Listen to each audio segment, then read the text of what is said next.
how to find a missing angle using SOH, CAH, TOA in 119 seconds. Let's go. Even if you've had a bunch of practice, guys, it's really easy to forget how to answer questions like this. Let's have a look at this one for a quick refresher. The question says, calculate the value of x. We've been given a right angle triangle. We've been told that two of our side lengths are 12 centimeters and 17 centimeters, and x is going to be this angle down here, guys. What are we going to do in this question? We've been given a right angle triangle, two side lengths, and asked to work out an angle, so we're going to be using SOH, CAH, TOA. Let's write out SOH, CAH, TOA. Now, which one of these are we going to use to do that? Let's label our side lengths opposite our angle. We have our opposite side. Opposite our right angle, we have our hypotenuse, and our other side is going to be our adjacent. We can see in this question, guys, that we've been given our opposite and our hypotenuse, so we're going to be using SOH. What does SOH actually stand for? Let's write it out. It stands for the fact that sine of our angle, let's go to orange here, sine of our angle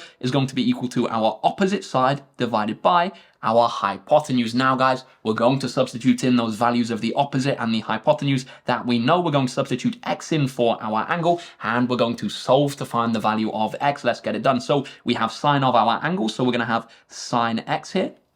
That's going to be equal to our opposite side, which is 12, divided by our hypotenuse, which is 17. Now, guys, how do we get the x on its own? We're going to move that sine to the other side. And how do we do that? We use what we call sine to the minus 1. So we're going to write out that x is equal to sine to the minus 1 of our fraction 12 over 17. Now, guys, that is going to be a button on our calculator, which is located just above the sign. So if you hit shift and then sign, or function then sign, you should find it. So we're going to type in sine to the minus 1 of our fraction 12 over 17. And when we do that, guys, what are we going to get? We're going to get 44.9 to one decimal place, and that is going to be the size of our angle.